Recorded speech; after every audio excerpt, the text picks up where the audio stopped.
नमस्कार, SSN solution channel पर आप सभी का स्वागत है। हम यूनिट थर्ड पढ़ रहे थे और यूनिट थर्ड में हमारा थर्ड लेक्चर है आज। अब तक हमने इसकी important derivation and examples questions जो आए हैं वो किए हैं। उसी सीरीज को आज हम आगे लेकर के चलते हैं। आज जो क्वेश्चन हम स्टार्ट कर रहे हैं वो हमारा राजस्थान यूनिवर्सिटी 18 में आया हुआ क्वेश्चन है और ये क्वेश्चन कह रहा है कि r square equals to a square cos 2 theta. Okay, हमें क्या दिया हुआ है, r square equals to a square cos 2 theta से घिरे हुए क्षेत्रफल। कोई कर्व है जिसकी ये इक्वेशन है, इससे घिरा हुआ कोई क्षेत्रफल है, उसका हमें जड़त्व आघूर्ण mi निकालना है, मोमेंट ऑफ इनर्शिया। इसके समतल में मूल बिंदु से गुजरने वाली, इसके समतल में मूल बिंदु से गुजरे तथा अक्ष के लंबवत रेखा के परितः ज्ञात कीजिए। तो इसका जो है वो अक्ष के लंबवत और इसकी भुजा के परितः है, उसका हमें निकालना है। तो ये हम फर्स्ट ईयर के इंटीग्रेशन में पढ़ के आए हैं कि ये जो कर्व्स है, इन कर्व्स के डायग्राम कैसे बनते हैं। यदि आपके डाउट्स हैं तो इनके डायग्राम्स की प्लेलिस्ट बनी हुई है फर्स्ट ईयर में इंटीग्रेशंस के टॉपिक में, आप देख सकते हैं वहां। और वहां उन लेक्चर्स को देख के आप किसी भी डायग्राम, किसी भी कर्व का डायग्राम बनाना इजीली सीख पाओगे। तो यहाँ हम ज्यादा डिटेल में नहीं देख रहे। आप यदि डाउट्स हैं तो आप वहां जाके प्लेलिस्ट में वहां वीडियोस देख के और समझ सकते हैं। तो यहाँ हमारे पास में ये है, इसका जो कर्व बनता है, ये कर्व इसका एक डबल डंबल्स टाइप में बनता है। इन डंबल्स को हम थोड़ा जूम करके बना देते हैं ताकि इजीली समझ पाए।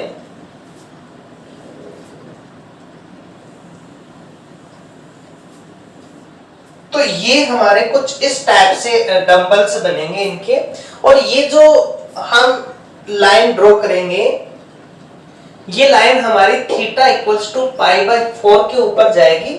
यहां से भी हम ड्रॉ करेंगे तो यहां हमारे ये theta equals to 3 pi by 4 के ऊपर जाएगी। यहां हम जानते हैं कि इस अक्ष, ये जो x अक्ष हम ले रहे हैं, इस x अक्ष के ऊपर थीटा का मान 0 होता है और ये जो y अक्ष है, यहाँ थीटा का मान पाई बाय 2 होता है। यहाँ थीटा का मान हमारा पाई होगा, यहाँ थीटा का मान हमारा 3 पाई बाय 2 होगा और बाकी वापस से राउंड में हमारे पास ये वैल्यू आई।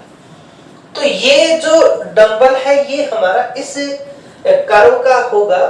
अब हमें क्या करना है, हमें इस शेप का इसके मूल बिंदु से गुजरे और अक्ष के सापेक्ष, तो मूल बिंदु से भी गुजर रही है और अक्ष है, ये जो ओ एक्स है, एक्स एक्स डैश, इसको बोलते हैं हम, इसे क्या बोलेंगे हम, इसकी अक्ष या एक्सिस।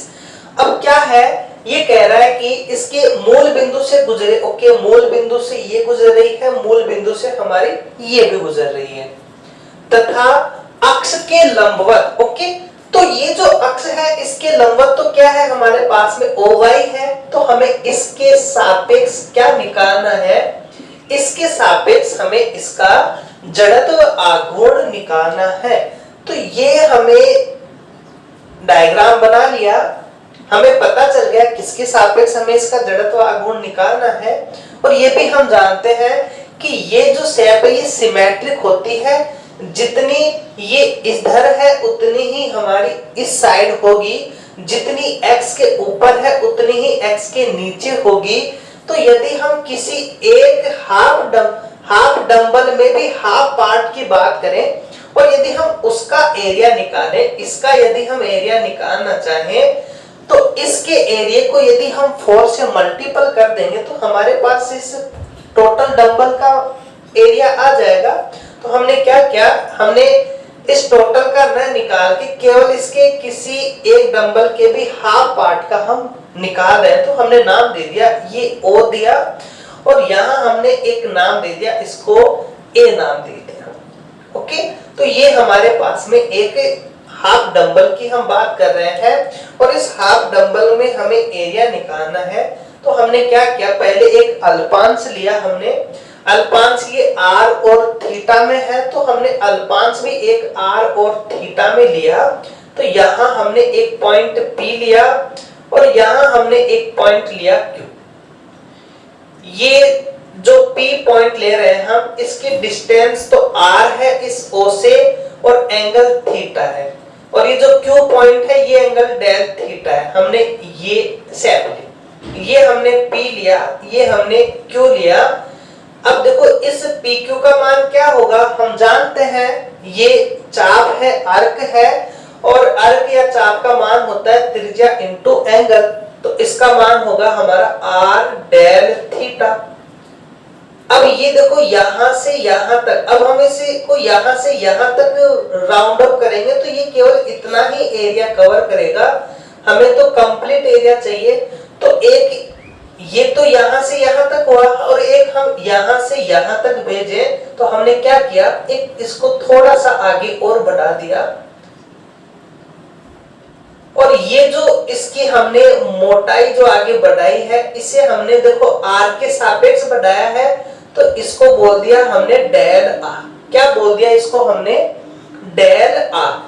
अब ये जो एक अल्पांश है पी क्यू आर एस, इस पी क्यू आर एस की हम बात करें तो इसमें p और ये जो q है इसका मान तो r डेल थीटा है, q r का मान डेल r है। तो इस पी क्यू आर एस का जो क्षेत्रफल बनेगा हमारा एरिया, वो एरिया क्या बन जाएगा हमारा, r del theta del r। इस पी क्यू आर एस का एरिया क्या आ गया हमारा, r del theta del r आ गया।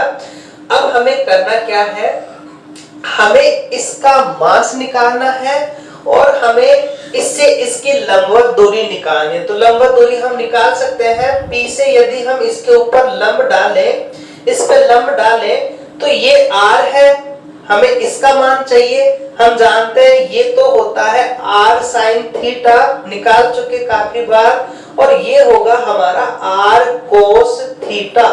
इसका मतलब इसकी जो O है इसे हम नाम दे T, तो इस P पॉइंट की इससे लंबवत दूरी कितनी आ गई, r cos थीटा आ गई। हमें लंबवत दूरी चाहिए थी, मिल गई।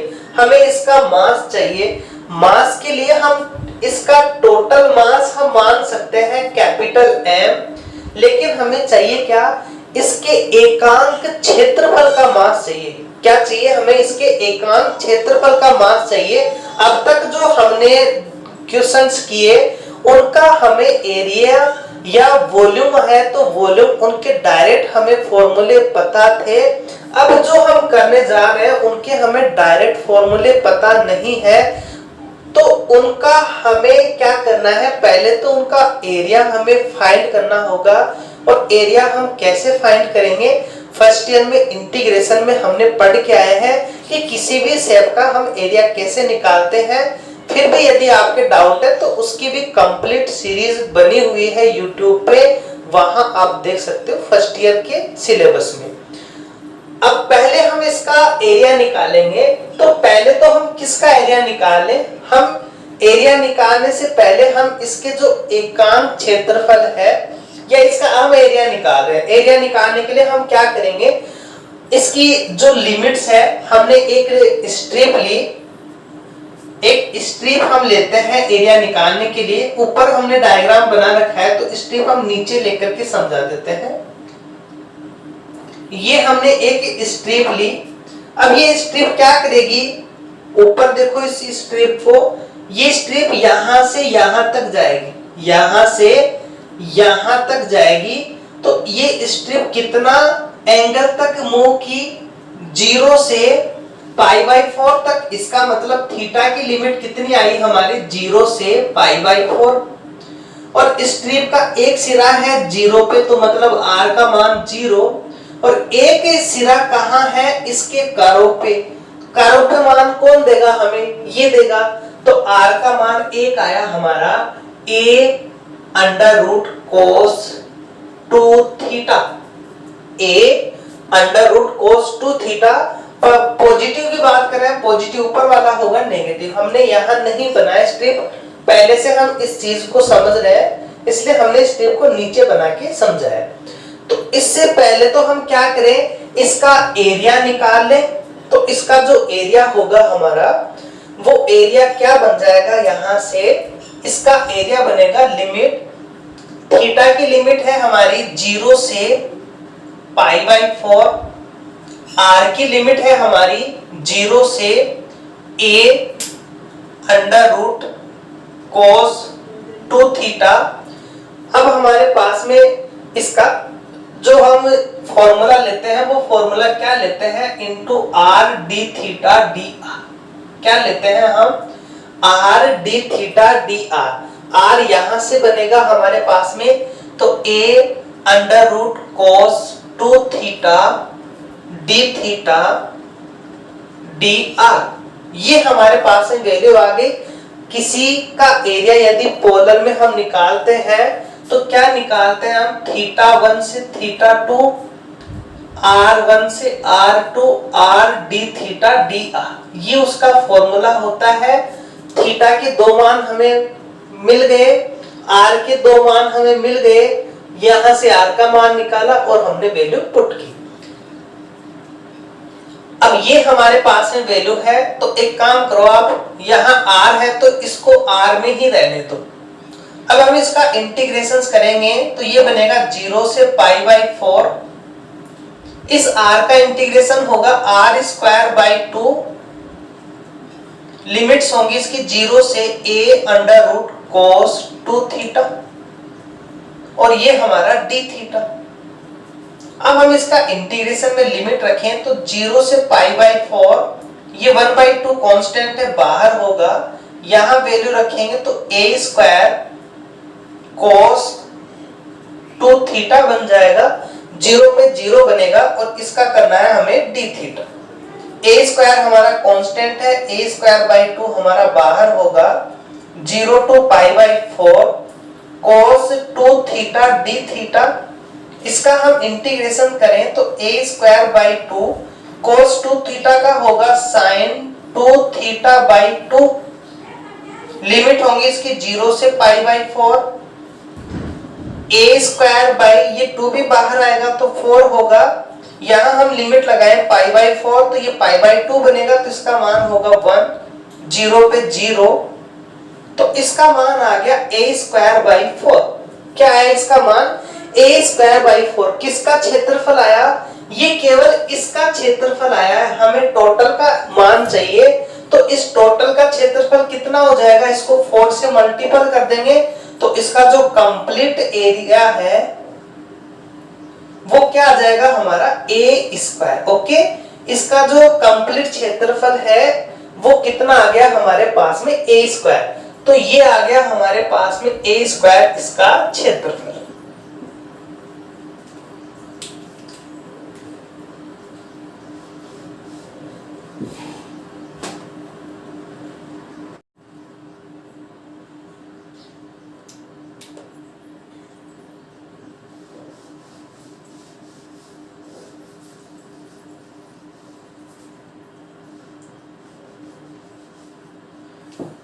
अब ये हमारे पास में क्षेत्रफल आ गया, इसका टोटल जो हमने मास है वो हमने कैपिटल M माना हुआ है, तो इसके एकांक क्षेत्रफल का मास क्या होगा, इसका टोटल मास अपॉन में इसके टोटल एरिया का डिवाइड, ये हमारे पास में आ गया। हमें क्या चाहिए, हमें PQRS अल्पांश का मास चाहिए, तो PQRS अल्पांश का मास कितना होगा, इसके क्षेत्रफल को इससे मल्टीपल कर दे तो ma² इंटू इसका क्षेत्रफल, क्या है इसका क्षेत्रफल, r del theta del r, r del theta del r। ये हमारे पास में इस अल्पांश का मास आ गया। अब इस अल्पांश का OY के सापेक्ष हम क्या निकाले, जड़त्व आघूर्ण, तो PQRS का OY के सापेक्ष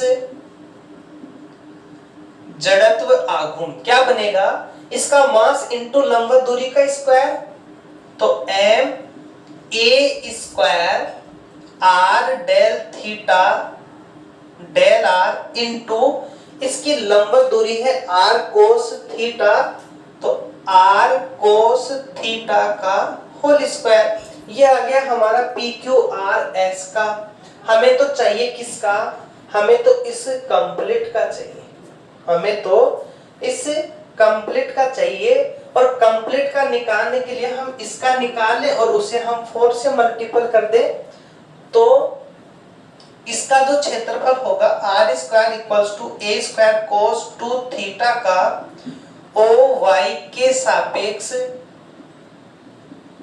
एम आई 4 एम अपॉन में ए स्क्वायर। इसकी लिमिट्स होंगी हमारी थीटा 0 से पाई बाई 4, 0 से यहां से हमारे पास में वैल्यू आएगी A under root cos 2 theta, और ये हमारे पास में इसका मान होगा आर स्क्वायर और ये बनेगा आर क्यूब, यहां कोस स्क्वायर थीटा और ये हमारा डी थीटा डी।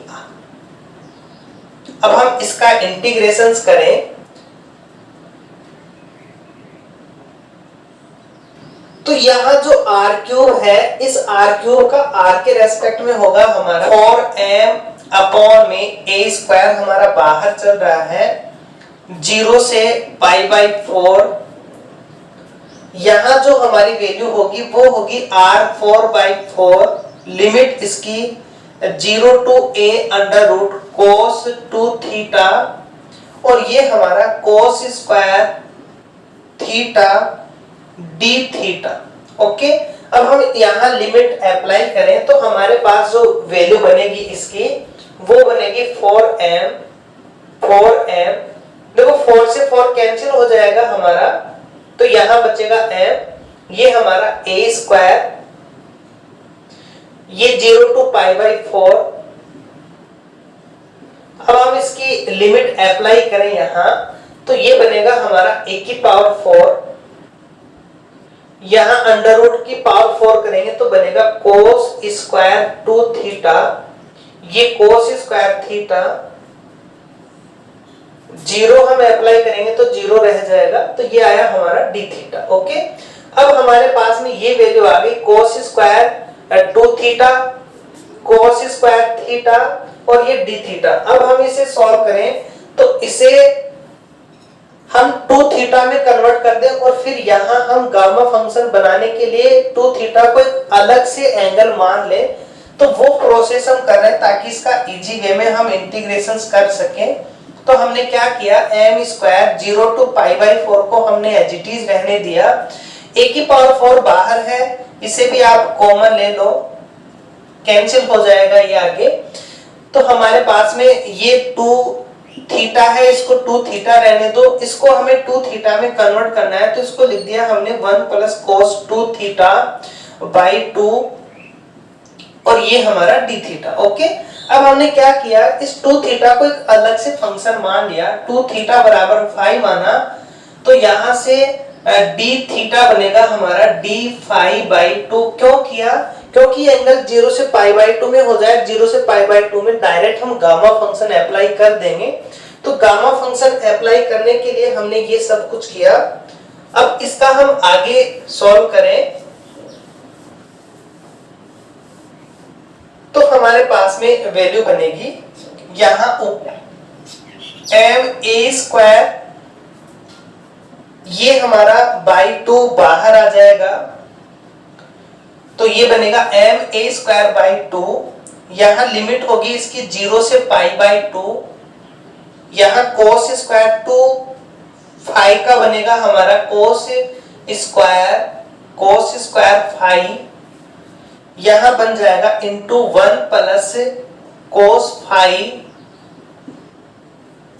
कोस square phi 1 plus cos phi, और ये डी थीटा का बनेगा हमारा डी फाई बाई 2। ओके, इसे हम सॉल्व करें तो हमारे पास वैल्यू बनेगी एम ए स्क्वायर, ये 2 भी बाहर ले लेंगे 4, 0 से पाई बाई 2, ये बनेगा cos square phi plus cos cube phi d phi. अब हम गामा फंक्शन अप्लाई करें तो ये बनेगा m स्क्वायर बाई 4, यहाँ cos स्क्वायर है तो ये बनेगा गामा 3/2 गामा 1/2 अपॉन में 2 गामा 2 प्लस यहाँ क्यूब है तो ये बनेगा गामा 2 गामा 1/2 2 गामा 5/2। इसका जो फॉर्मूला होता है वो बन जाएगा हमारा 0 to π/2 sine m theta cos n theta d theta. ये होता है हमारा gamma m plus 1/2 gamma n plus 1/2 2 gamma m plus n/2। Okay, इस फॉर्मूले का हम यहाँ यूज कर रहे हैं और ये गामा फंक्शन भी हमने ऑलरेडी अच्छे से पढ़ रखा है, तो आप फर्स्ट ईयर की प्लेलिस्ट में आपको ये भी मिल जाएगा। ma²/4 ये बनेगा हमारे पास में 3/2 का बनेगा 1/2 root pi 2 into 1 plus gamma 2 बनेगा 1 रूट पाई 2 3/2 1/2 रूट पाई। यहाँ हमारे पास में वैल्यू होगी ma²/4, ये बन जाएगा π/4 प्लस रूट पाई से रूट पाई कैंसिल, ये 2 से ये 2 कैंसिल, 2 जाएगा हमारा ऊपर, 3 रहेगा हमारा नीचे। तो ये हमारे पास में वैल्यू आ गई ma²/4 π/4 प्लस 2/3। आगे चाहो तो आप इसको सॉल्व कर लेंगे एलसीएम लेकर के। तो ये आ गया हमारा इस कर्व का OY के सापेक्ष जड़त्व आघूर्ण। नेक्स्ट क्वेश्चन राजस्थान यूनिवर्सिटी 18 में पूछा गया है। ये कह रहा है कि हमें कोई एक परवलय क्षेत्र दिया हुआ है, पैराबोलिक एरिया, जिसका नाभि लंब हमें क्या दिया हुआ है 4a, कि उस भाग का जड़त्व आघूर्ण जो उसके शीर्ष से h दूरी पर किसी द्विकोटि डबल ऑर्डिनेट द्वारा काटा जाता है, शीर्ष पर खींची गई स्पर्शी के सापेक्ष तो ये होगा तथा अपने अक्ष के सापेक्ष ये होगा। ओके, सबसे पहले हमें क्या चाहिए, हमें एक पैराबोला चाहिए। तो पैराबोला है और ये द्विकोटि में काट रहा है, तो इसका जो शेप होगा वो हमारा ये एक पैराबोला बनेगा। ये इसकी अक्ष है और ये इसकी द्विकोटि से हमें पॉइंट्स दिया हुआ है, ये हो गई इसकी द्विकोटि। अब यहां क्या कह रहा है कि इसका जो शीर्ष है ये हमारा एक शीर्ष हो गया इसका। इस शीर्ष से कितनी दूरी पर है, h दूरी पर है। इसका मतलब यहां से यहां तक की जो हमें डिस्टेंस दी हुई है वो h डिस्टेंस दी हुई है, द्विकोटि द्वारा काटा गया है। अब इसका हमें नाभि लंब दिया हुआ है, इसका मतलब y² बराबर 4ax, ये होता है इसका नाभि लंब। तो हमारे पास पैराबोला है, उसकी समीकरण ये होगी। ये हमारे पास में कंडीशंस आ गई। तो इसका हमें मान निकालने के लिए हमने क्या किया, एक स्ट्रिप ली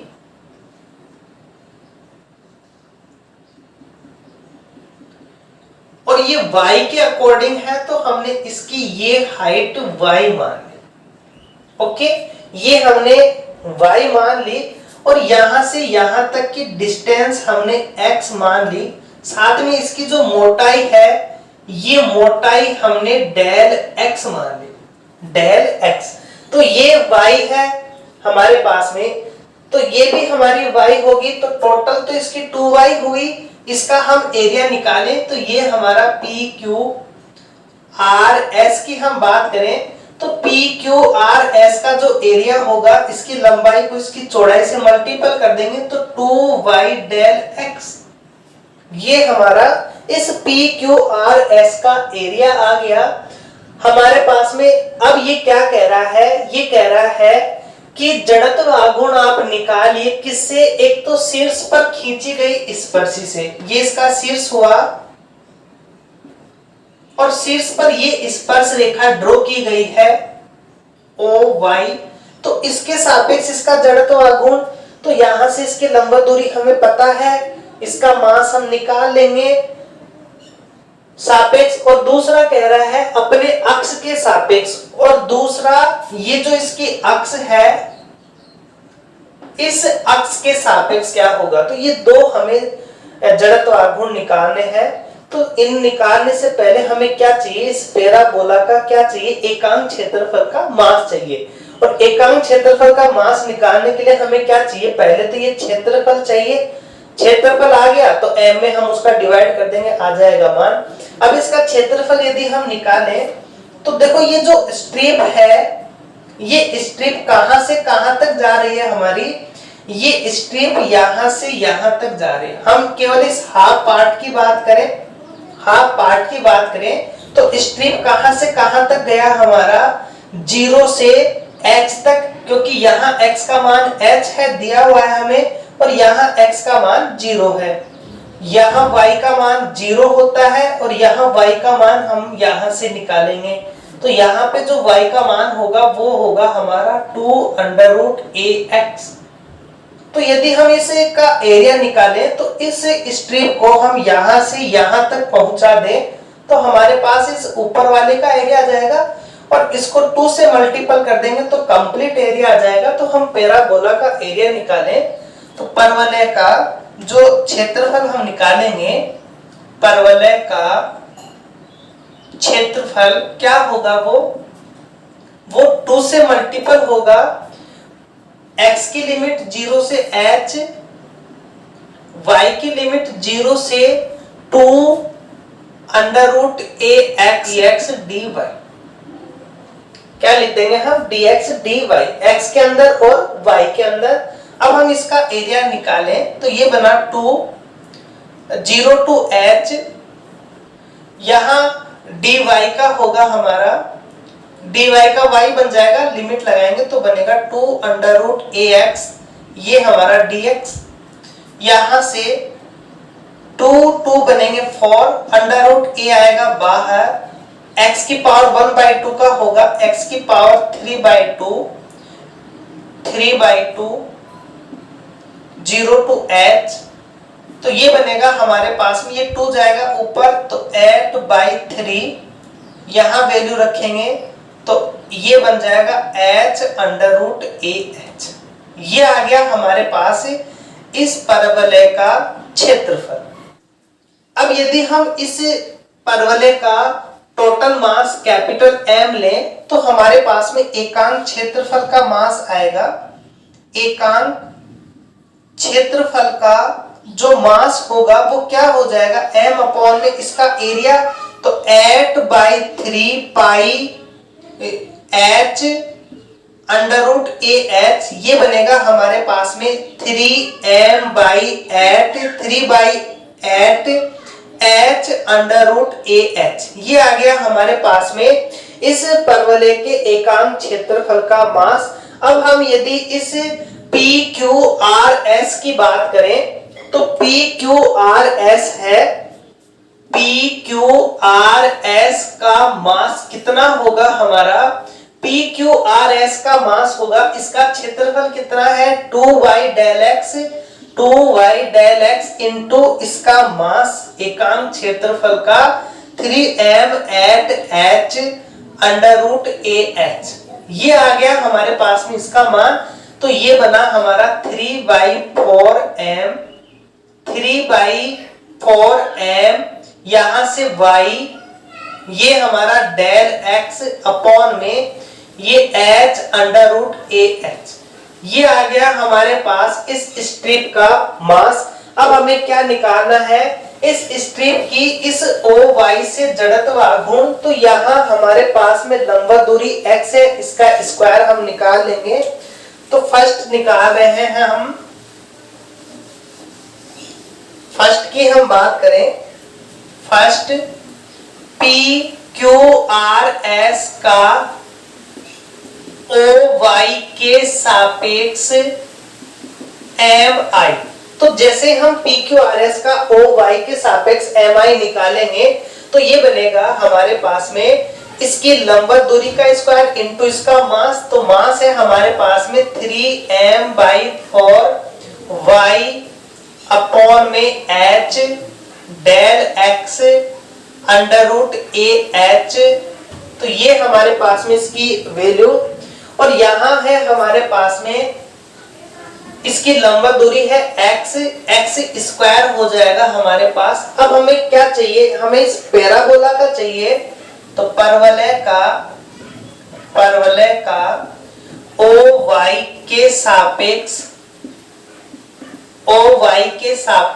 एम आई। तो इस परवलय का जो ओ वाई के सापेक्ष एम आई होगा वो इसकी लिमिट आ जाएगी, और इसकी लिमिट x कहां से कहां तक जाएगा, 0 से h तक जाएगा। तो 0 to h क्या क्या कांस्टेंट है वो बाहर करेंगे हम। 3m/4 h under root A H हमारा बाहर चला जाएगा। यहां बचेगा y x स्क्वायर, और इस y का मान भी हम यहां से लिख देंगे। यहां से इस y का मान आएगा हमारा 2 अंडर रूट ए एक्स, ये x स्क्वायर और ये डेल x बना हमारा dx। अब यहां से 2 अंडर रूट ए कॉमन है, कॉमन लेंगे। अंडर रूट ए से अंडर रूट ए कैंसिल हो जाएगा, 2 से ये कैंसिल होगा। तो 3m/2 h की पावर 3/2 बचेगा हमारे पास।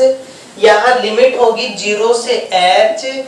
इसका हमारे पास में x की पावर कितनी बची, ये 2, ये हाफ, तो x की पावर 5/2 बच जाएगी, और ये हमारे पास में dx। ओके, ये हमारे पास में वैल्यू आई। इसका हम इंटीग्रेशन करेंगे तो ये बनेगा 3m/2h की पावर 3/2। यहां से जैसे हम इसका इंटीग्रेशन करेंगे ये बनेगा x की पावर 7/2/7/2। लिमिट 0 to h, ये ऊपर जाएगा, 2 से 2 कैंसिल होगा, 3/7। यहाँ हमारा है m, यहाँ है h की पावर 3/2। ये जैसे हम लिमिट लगाएंगे तो ये बनेगा h की पावर 7/2। h की पावर 3/2 7/2 को कैंसिल करेगी, हमारे पास में h स्क्वायर बच जाएगा। तो इसका मान आएगा 3/7 m h स्क्वायर। ये किसके साथ है, इसका स्पर्शी के साथ, और स्पर्शी के साथ हमसे यही पूछा गया है। इसका मान 3/7 m h स्क्वायर आना चाहिए। अब हम सेकंड निकालते हैं। सेकंड किसके सापेक्ष पूछा है इसने, अक्ष के सापेक्ष। तो ये जो अक्ष है, इस अक्ष के सापेक्ष इसका जड़त्व आघूर्ण क्या होगा वो हमसे पूछा गया है। तो इसके लिए हम फॉर्मूला लिखेंगे डायरेक्ट, और वहां से इसका यूज करेंगे।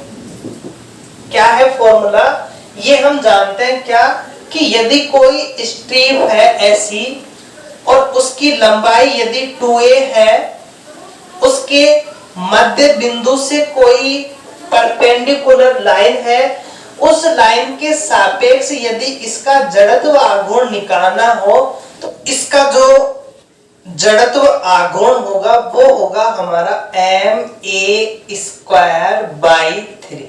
क्या होगा, ma²/3, जब इसकी टोटल लंबाई 2a है।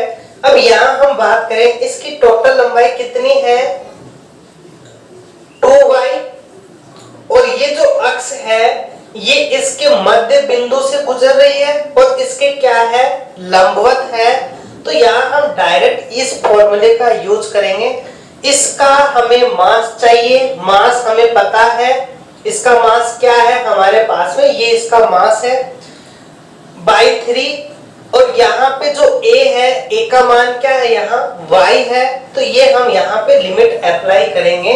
तो k सेकंड o x के सापेक्ष o x, इसे हम x बोल देंगे। तो o x के सापेक्ष इसका जो m i होगा वो क्या होगा हमारा, m है इसका 3m बाई 4, यहां है हमारे पास में y डेल x अपॉन में h under root A H. Okay, ये हमारा m आ गया। यहां हम बाई 3 करेंगे, 1/3 a स्क्वायर, a क्या है यहाँ y का होल स्क्वायर। ओके, ये हमारे पास में इसकी वैल्यू आ गई।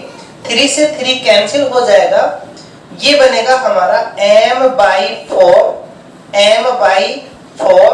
ये y और ये y स्क्वायर बनेंगे हमारे y क्यूब। यहां बचेगा हमारे पास में h under root A H और ये डेल x। इस y को फिर से हम यहां से वैल्यू पुट अप करेंगे तो हमारे पास में वैल्यू होगी m/4 h under root A H, ये y क्यूब बनेगा हमारा 4ax under root 4ax। Okay, y square का मान और y का मान हमने रख दिया यहाँ डेल x। तो ये बना हमारे पास में यहाँ से 4a, यहाँ 2 अंडर रूट ए एक्स होगा, ये अंडर रूट ए से अंडर रूट ए कैंसिल हो जाएगा, 4 से 4 कैंसिल हो जाएगा, ऊपर बचेगा हमारा 2m, एक a बचा, 4 cancel, 2 cancel, under root cancel, ये x इसके साथ होगा तो x की पावर 3/2, ये हमारा डेल x। ओके, ऊपर हमारे पास में ये वैल्यू बची, नीचे क्या क्या बचा, 4 से 4 कैंसिल हो गया, अंडर रूट से ये कैंसिल हो गया, h की पावर 3/2। ओके, ये हमारे पास में इसकी वैल्यू आई। अब हमें क्या चाहिए, हमें इस पैराबोला का चाहिए। तो पैराबोला में ये जो डेल x है कहां से कहां तक जाएगी, 0 से x h तक जाएगी। तो परवलय का OX के सापेक्ष जड़त्व आघूर्ण क्या होगा, यहां हमारे पास जो जो कांस्टेंट है बाहर करेंगे, 2ma अपॉन में h की पावर 3/2, 0 से h, यहां है x की पावर 3/2 dx। इसका हम इंटीग्रेशंस करें तो ये बनेगा हमारे पास 2ma बाई h की पावर 3/2, इसका इंटीग्रेशन होगा x की पावर 5/2, लिमिट होगी 0 से h। जैसे हम लिमिट अप्लाई करेंगे तो ये बनेगा 2 हमारा ऊपर जाएगा तो 2 और 2 बनेंगे हमारे 4, ये बाई 5, ये हमारा m, ये हमारा a अपॉन में यहां है h की पावर 3/2, यहां बचेगा h की पावर 5/2, तो ये 3/2 इसको कैंसिल करेगा, एक h बच जाएगा तो 4/5 MAH, ये आ जाएगा हमारा इस परवलय का OX के सापेक्ष, और यही हमसे प्रूव करवाया है 4/5 MAH होना चाहिए। तो ये परवलय है, परवलय के दोनों केस के हमने जड़त्व आघूर्ण निकाल लिए। अब हम नेक्स्ट क्वेश्चन करते हैं। Next question Rajasthan university 12, 14 and 16 में पूछा गया है, किसी रुंडित शंकु या ट्रंकेटेड कोन, मतलब कोई शंकु है कंप्लीट, उसको हम ऊपर से किसी एक पार्ट द्वारा बिल्कुल प्लेन काटकर उसके ऊपर वाला पार्ट है उसको अलग रख दे, तो जो बचा हुआ शंकु होता है उसे बोलते हैं हम रुंडित शंकु का। उसके अक्ष के परितः जड़त्व आघूर्ण ज्ञात कीजिए। और ये हमें दिया हुआ है कि रुंडित शंकु है, उसके सिरों की त्रिज्याएं ये होंगी। तो हमने क्या किया, हमने एक शंकु लिया, ये शंकु हमने बना दिया,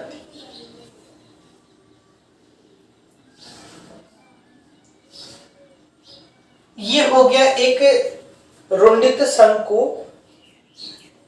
इनके बीच में हमें वैल्यू चाहिए, तो इसी टाइप की हमने क्या किया, इसके बीच में एक वर्ताकार पट्टिका बना दी। इसकी अक्ष है तो इसके हमने सेंटर पॉइंट ले लिए, इन सेंटर पॉइंट को हमने मिला दिया, तो ये इसकी अक्ष होगी। अब हमें इनकी वैल्यू चाहिए, तो हमने क्या किया, हमने आगे इसको ड्रॉ किया,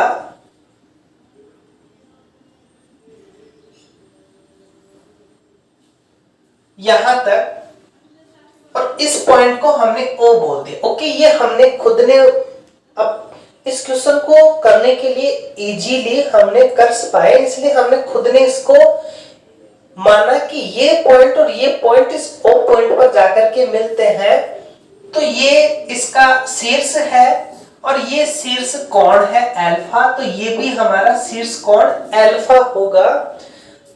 अब यहां से हम इसे मिला दें तो हमारे पास में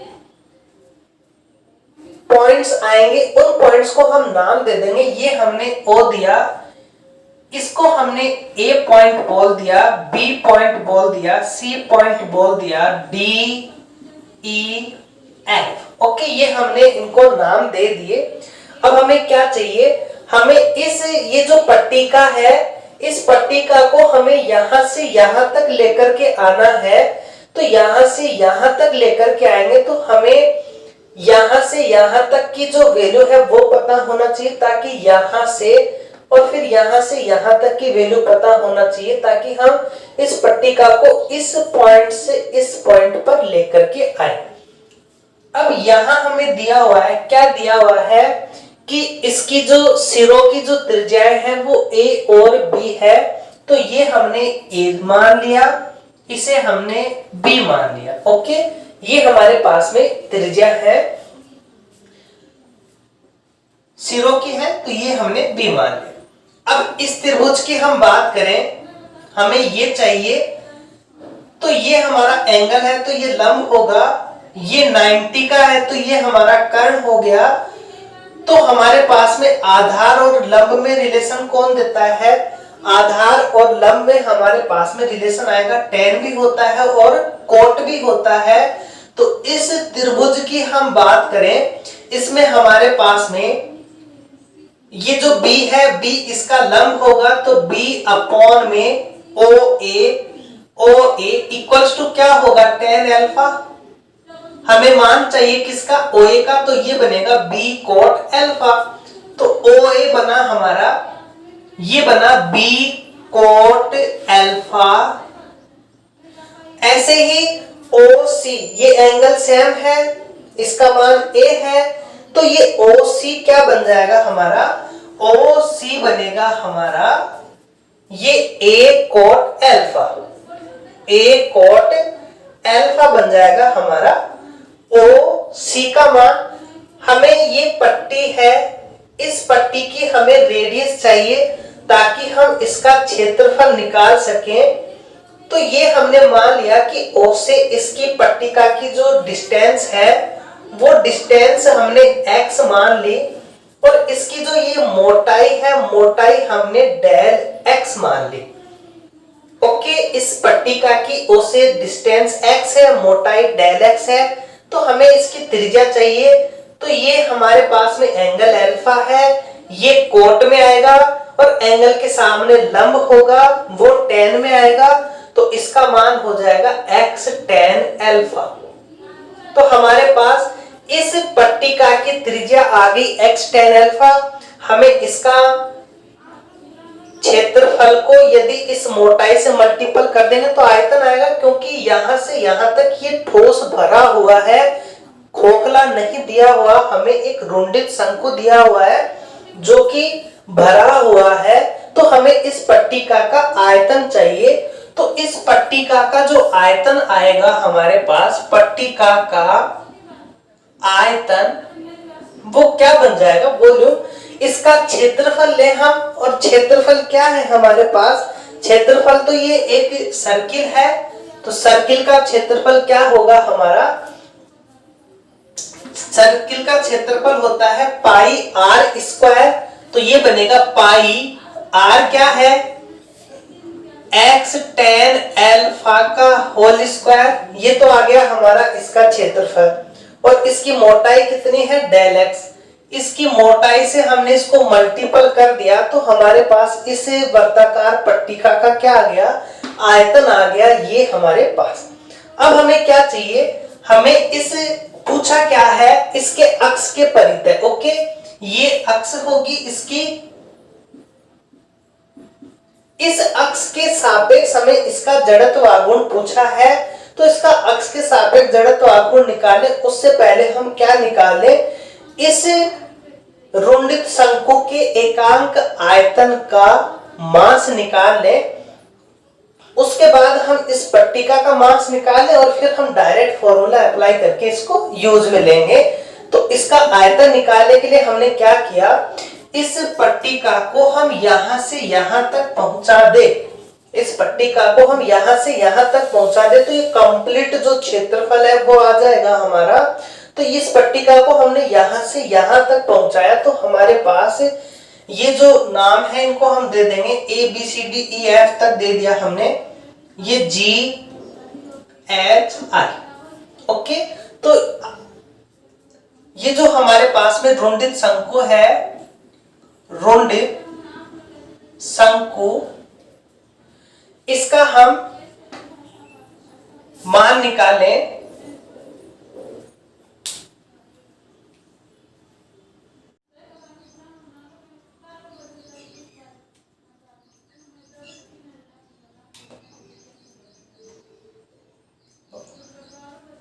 का आयतन ये होगा हमारे पास में, ये जो हम निकाले इस पट्टिका को यहां से यहां तक ड्रॉ कर दे तो ये जो डेल एक्स है, इस डेल एक्स मतलब एक्स की लिमिट हम यहां से यहां तक लेकर के आ जाए तो हमारे पास इस पॉइंट का मान क्या है, बी कोट एल्फा।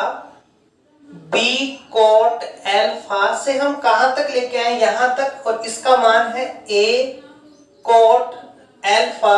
किसको, इस पट्टिका को। और इस पट्टिका का आयतन क्या है हमारे पास में, पाई एक्स टेन एल्फा का होल स्क्वायर, डेल एक्स किस में कन्वर्ट होगा हमारा डी एक्स में। तो ये बनेगा हमारे पास में कांस्टेंट, पाई कांस्टेंट है, टेन स्क्वायर एल्फा कांस्टेंट है, यहां बचा एक्स स्क्वायर, एक्स स्क्वायर का इंटीग्रेशन करेंगे तो एक्स क्यूब बाई 3 बनेगा और ये बनेगा B cot alpha A cot alpha. इसे हम सॉल्व करें तो ये बनेगा pi by 3 tan square alpha, ये बनेगा हमारे पास में A cube cot cube alpha minus B cube cot cube alpha. Cot cube alpha हम कॉमन लेंगे तो हमारे पास वैल्यू आएगी पाई बाई 3, कोट क्यूब 10 को कैंसिल करेगा तो एक कोट एल्फा बच जाएगा और ये बनेगा A cube minus B cube. Okay, तो ये आ गया हमारे पास इस रुंडित शंकु का वॉल्यूम।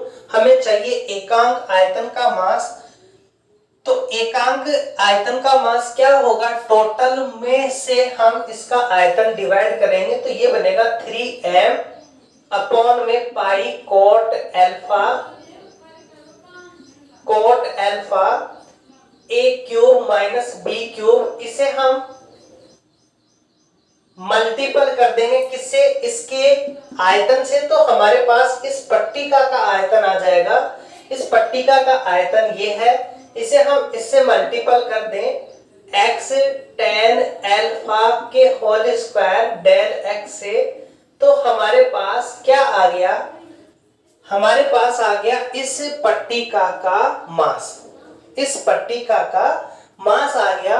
अब इस पट्टिका का मास है और एक ये रूल होता है कि कोई वर्ताकार पट्टिका है उसके केंद्र से गुजरे और इसके लंबवत हो तो उससे जो इसका हम मास निकालें, यदि इसकी त्रिज्या a है, वर्ताकार जो पट्टिका है उसकी त्रिज्या a है, इसके केंद्र से गुजरे और उसके लंबवत हो तो उससे जो इसका जड़त्व आघूर्ण होता है वो होता है हमारा ma²/2। ये फॉर्मूला हमें याद रखना है, क्या होगा ma²/2। अब यहाँ हम देखें, ये एक वर्ताकार पट्टिका है, ये जो अक्ष है ये इसके केंद्र से गुजर रही और इसके लंबवत है। तो यहाँ इसका भी क्या होगा, जड़त्वाघूर्ण। इसका मास हमें पता है, a, इसकी रेडियस x tan अल्फा हमें पता है। तो यहां से हम ये फॉर्मूला अप्लाई करें तो हमारे पास आ जाएगा इसका मान।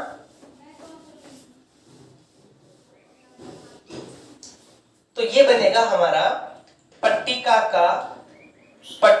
का OC के सापेक्ष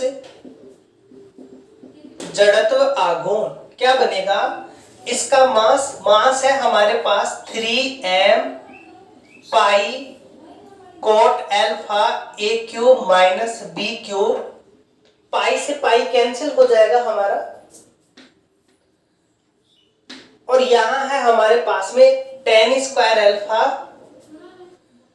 तो पाई से पाई हो गया x square tan square alpha del x। Okay, ये हमारे पास में इसका मान आ गया।